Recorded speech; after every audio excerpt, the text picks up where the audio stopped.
आरक्षणाला धरून काय आहे हे जाणून घेण्याचा प्रयत्न खरं तर या ठिकाणी होणार आहे।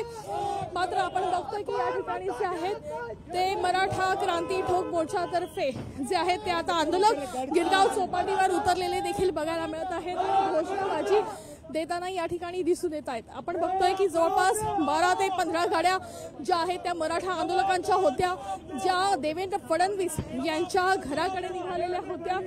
मात्र आता या ठिकाणी मराठा आंदोलकांना जे आहे ते थांबवण्यात आलेलं आहे आणि आपण बघतोय की पोलिसांनी बॅरिकेड जे आहे ते सर्व ठिकाणी लावलेलं आहे आणि पोलीस या ठिकाणी त्यांना अडवण्याचा जो आहे तो प्रयत्न या ठिकाणी करत आहे। देवेंद्र फडणवीस यांचा बॅनर जे आहे ते देखील बघायला मिळत आहे आणि जवाब दो असा प्रश्न जो आहे तो बॅनरच्या मार्फत या ठिकाणी लावलेला बघायला मिळत आहे। गिरगाव चौपाटी परिसरातील ही सगळी दृश्य आहेत आणि आपण बघतोय की केरे पाटील यांच्या गाडीला देखील या ठिकाणी अडवण्यात आलेलं आहे आणि त्यांना या ठिकाणी अडवून नेमकं त्यांची भूमिका काय आहे, आक्रमक आहे का हे जाणून घेण्याचा प्रयत्न या ठिकाणी केला जाणार आहे।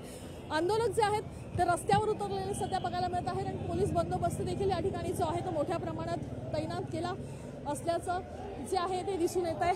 आणि एकूण जर बघितलं तर या ठिकाणी पोलिसांच्या मोठ्या गाड्या ज्या आहेत त्या आंदोलकांना रोखण्यासाठी सध्या या परिसरामध्ये दिसून येत आहेत आणि या परिसरामध्ये हे आंदोलक जे आहेत ते देखील सध्या दिसून येत आहेत। एक मराठा, एक मराठा, इथे थांबवलेलं आहे, तुम्हाला थांबवलेलं आहे, पोलिसांनी थांबवलेलं आहे, पोलिसांनी थांबवलेलं आहे। आम्हाला इथं जाण्यापासून रोखलं जात आहे, त्याच्यामुळे आम्ही इथंच बसून ठिय्या आंदोलन करणार आहे।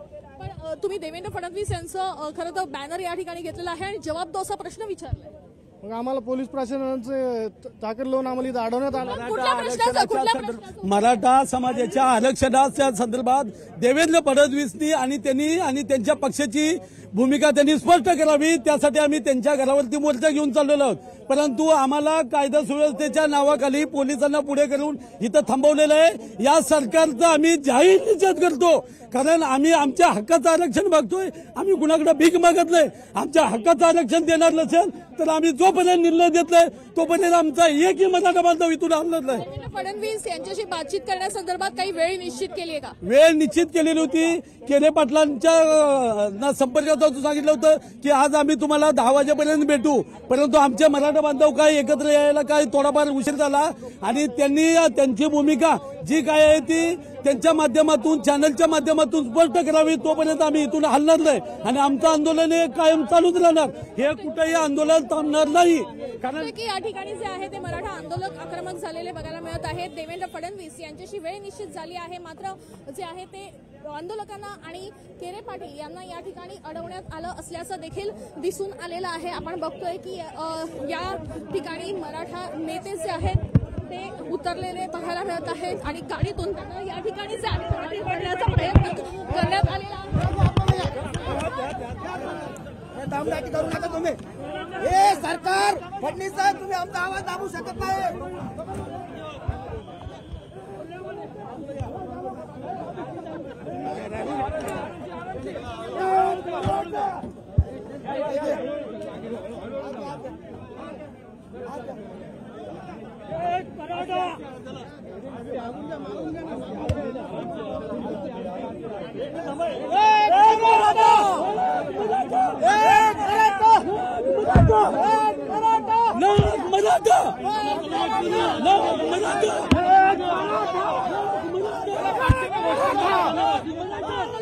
पोलिसांनी ताब्यात घेतलेला आहे आणि देवेंद्र फडणवीस यांच्याशी वेळ निश्चित झाली असून पण या ठिकाणी जे आहे ते पोलिसांनी या आंदोलकांना ताब्यात घेतलं असल्याचं बघायला मिळत आहे।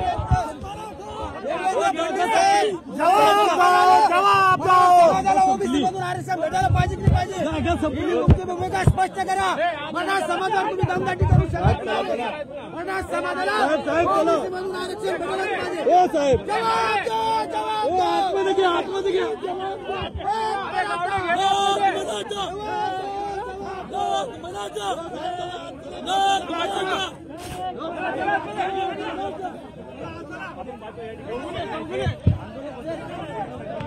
सांगतोय की केरे पाटील यांना जे आहे ते घेऊन पोलीस जाताना बघायला मिळत आहे. त्यांना ताब्यात घेण्यात आलेलं आहे आणि आंदोलक जे आहेत ते या ठिकाणी पोलिसांच्या ताब्यात सध्या बघायला मिळत आहेत. एकूण जर बघितलं तर या ठिकाणी आंदोलकांना ताब्यात घेतलेलं आहे, कारण देवेंद्र फडणवीस यांच्याशी खरं तर ती भेट ठरलेली होती. मात्र तरी देखील या ठिकाणी नेमकी देवेंद्र फडणवीस यांची भूमिका काय आहे हे जाणून घेण्याचा प्रयत्न जो आहे तो या आंदोलकांचा होता आणि पोलिसांनी जे आहे ते यांना ताब्यात घेतलं असल्याचं सध्या दिसून येत आहे.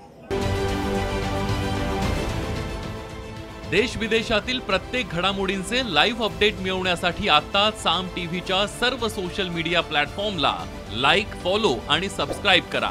तसंच सर्व नोटिफिकेशनसाठी बेल आयकॉन प्रेस करायला विसरू नका.